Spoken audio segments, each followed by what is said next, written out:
Hello everyone, welcome to my channel Learning Electronics. In this lecture, we are going to study basic series inverter circuit. This is the circuit diagram of basic series inverter circuit. It consists of a input DC voltage source Vs and two SCRs S1 and S2, and to commutate these SCRs S1 and S2 we are using combination of resistor, inductor and capacitor which form a underdamped resonant circuit, and the combination of these three components are used to commutate this S1 and S2 SCR. The load which we are using is a resistive load, therefore we will take the output voltage across this load resistor R, and we know that in the resistive load the output voltage and output current will be in phase with each other. So in this lecture we are going to discuss important features, working and output waveforms of this basic series inverter circuit. So before starting this video, please subscribe my channel and also press the bell icon so that you can get more updated videos from here. This basic inverter circuit uses class A commutation technique, that is self commutation by resonating the load. As you can see in the circuit diagram,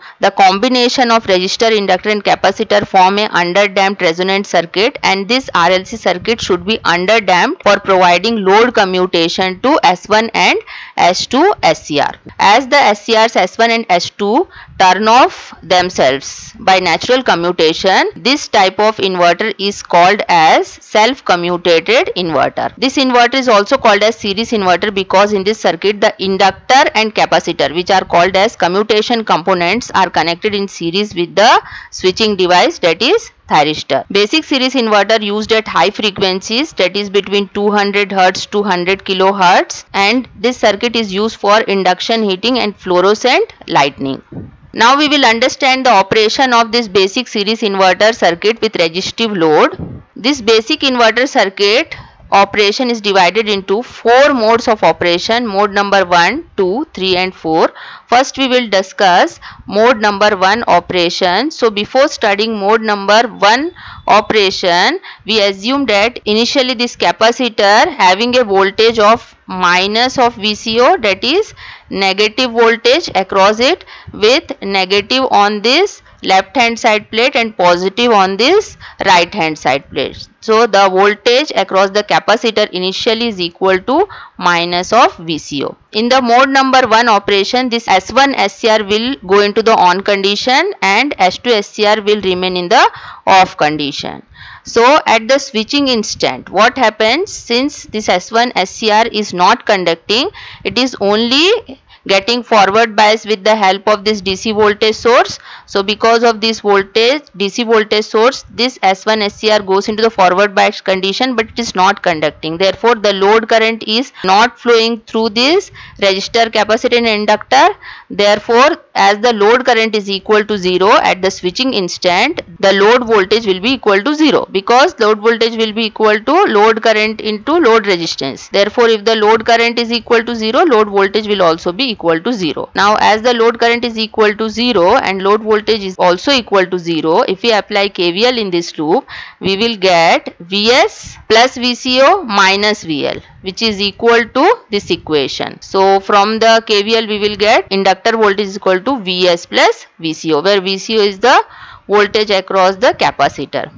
So at the switching instant, when we have not turned on this S1 SCR, the voltage across the capacitor will be minus VCO and the voltage across the inductor VL will be equal to Vs plus VCO. Let us say that at t is equal to 0, we are switching on this S1 SCR. We are giving trigger pulse to the gate of this S1 SCR. So it goes into the on condition and it will act as closed switch. So as soon as it starts conducting, current starts flowing in this circuit, which is the load current. Since all the components are connected in series, so this load current will flow through all the components here. Now our capacitor will start charging as soon as the current flowing through this circuit. So the capacitor starts charging and the load current I0 starts increasing with initial rate of rise of dI0 by dt. And because this RLC circuit forms a underdamped resonant circuit, the waveform of the load current will be like this. That means the load current will increase to a peak value, and after reaching peak value it again decreases to 0. Means the load current waveform will start from 0, it will reach to peak value, then it will decrease to 0. This waveform of load current we are getting because of this RLC underdamped resonant circuit connected here. So when this load current waveform reaches its peak value, what happens? The inductor fully discharges, means fully releases its energy. So the inductor voltage will be equal to 0 when the load current reaches its peak value, and the capacitor voltage will be equal to source voltage Vs. Now we will understand the output waveforms of the mode number 1 operation. In the mode number 1 operation, at the instant of switching, when we have not turned on the S1 SCR, at that time the load current load voltage will be equal to 0, but we have assumed the capacitor voltage is equal to small negative voltage, that is minus of VCO, and by KVL we have found out that at the instant of switching the inductor voltage is equal to Vs plus VCO. And since the source current is not flowing in the circuit because S1 SCR is in the off condition, so source current will be equal to 0 at the instant of switching. Now at time t is equal to 0, this S1 SCR is given trigger pulse.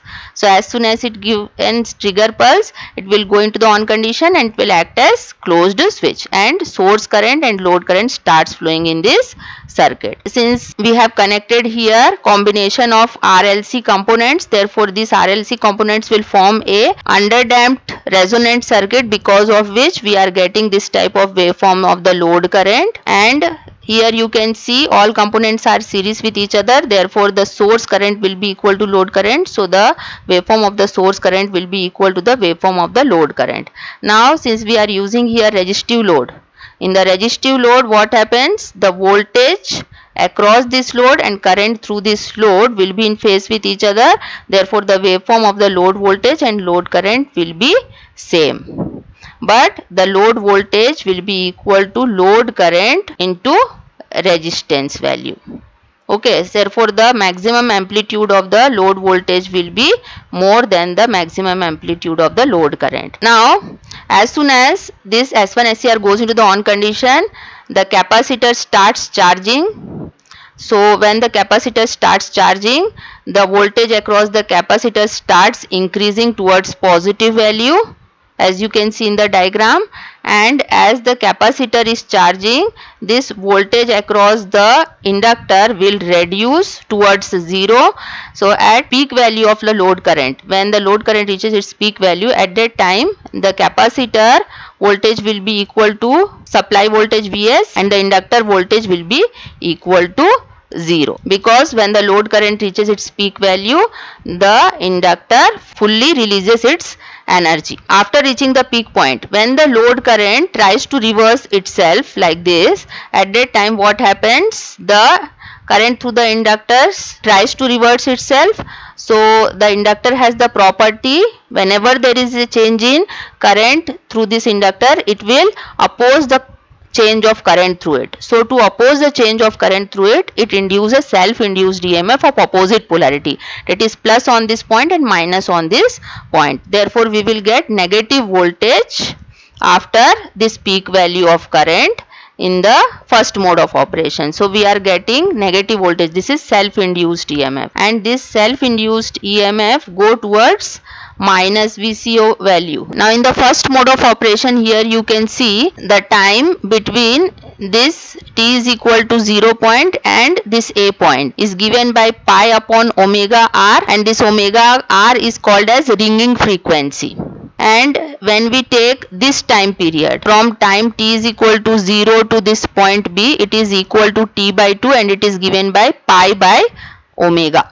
Now we will understand second mode of operation. In the second mode of operation, both S1 SCR and S2 SCR will be in the off condition. When this load current, which is also the current through the S1 SCR, goes to 0 at this point A, you can see here what happens? The current through the SCR will also go to 0. Because of this S1 SCR will go into the off condition, and our mode number 2 starts from here. So as we have discussed, in the mode number 2 operation, S1 SCR as well as S2 SCR will be in the off condition, so they will act as open circuit. So this is the final circuit diagram in the mode 2 operation. So since it is a open circuit, the source current will be equal to 0, the load current will also be equal to 0. So as the load current is equal to 0, the load voltage will also be equal to 0. So here in the mode number 1 operation, we have discussed that the capacitor voltage has reached a value equal to Vs plus Vco. So this voltage will be maintained by this capacitor because it is not getting any path for discharging itself. Therefore, in the second mode of operation, the capacitor voltage will be maintained constant at Vs plus Vco, and the load voltage decreases to 0 in this mode of operation, because as soon as this S1 SCR goes into the off condition, this inductor voltage goes to 0. Now we will understand the output waveforms in the mode 2 operation. This shaded area shows the waveforms of the mode 2 operation. Here you can see the load current is equal to 0, load voltage is equal to 0 between A point and B point, and the capacitor voltage is maintained at Vs plus Vco in the second mode of operation, and the inductor voltage will be equal to 0 in the second mode of operation as all the switches are in the off condition and the circuit will be opened here. Since the circuit is opened here and the S1 SCR is in the off condition, the source current will be equal to 0 in the second mode of operation. Next mode of operation is mode 3 operation. In mode 3 operation, only S2 SCR will be in the on condition. So because of the voltage across the capacitor, Vc is equal to Vs plus Vco, this S2 SCR will be in the forward bias condition in the mode 3 operation. So when we give trigger pulse S2 SCR, it will starts conducting and it will act as closed switch. So as soon as it starts conducting, a current will flow in this circuit in the anti-clockwise direction like this. So the load current in the mode 3 operation will be opposite to that of the load current in the mode 1 operation. Therefore, the waveform of the load current in the mode 3 operation will be reversed. That means we will take the waveform of the load current in the mode 3 operation in the negative axis. So now as soon as this S2SS starts conducting and the current starts flowing in this circuit in the anti-clockwise direction, this capacitor starts discharging. So this capacitor will discharge and the inductor starts absorbing the energy. So when the inductor absorb fully energy, then the inductor voltage will be equal to Vs plus Vco and the capacitor voltage will go to minimum value, which is equal to minus of Vco. Now we will understand the output waveforms of the mode 3 operation, which is shown by this shaded area. So at this instant, say at time t is equal to t1, we are giving trigger pulse to S2 SCR. When we are giving trigger pulse to S2 SCR at B point, what happens? Load current starts flowing. When load current starts flowing, it will flow in the reverse direction because this current is due to the stored energy across the capacitor. So the direction of the load current will be in the downward direction and the waveform will also be in the downward direction. So the load voltage will also in the downward direction. Since the capacitor is releasing its energy because it is imparting energy, so the capacitor voltage will decrease to a minimum value of minus Vco here, and the inductor will absorb the capacitor's energy. So the inductor voltage will increase from minus Vco value to maximum value, which is equal to Vs plus Vco in the third mode of operation. So at the end of mode 3 operation, the capacitor voltage will be equal to minus of Vco, whereas the inductor voltage will be equal to Vs plus Vco. That means whatever energy stored by the capacitor, it will be given to the inductor. The source current here also equal to 0 because here the S1 SCR is not conducting, so the source will be disconnected from this circuit. So the source current will also be equal to 0 in the mode 3 operation, so we are not getting any waveform here. Now we will understand mode 4 operation. Mode 4 operation starts at this point C. At this point C, the load current, as you can see here, the load current flowing through this circuit will be going to the 0, which is also the current through this S2 SCR will go to 0, then this S2 SCR will be naturally commutated and it will act as open circuit. So in the mode 4 operation, both S1 SCR and S2 SCR will remain in the off condition. So when the S2 SCR and S1 SCR both are in the off condition, they will act as open circuit. So this is the final circuit diagram in the mode 4 operation. In the mode 4 operation, the load current will be equal to 0, therefore the load voltage will also be equal to 0. Since the S1 SCR is off in this mode of operation, the source current will also be equal to 0. Now the capacitor voltage in the mode 3 operation we have studied, it is equal to minus VCO.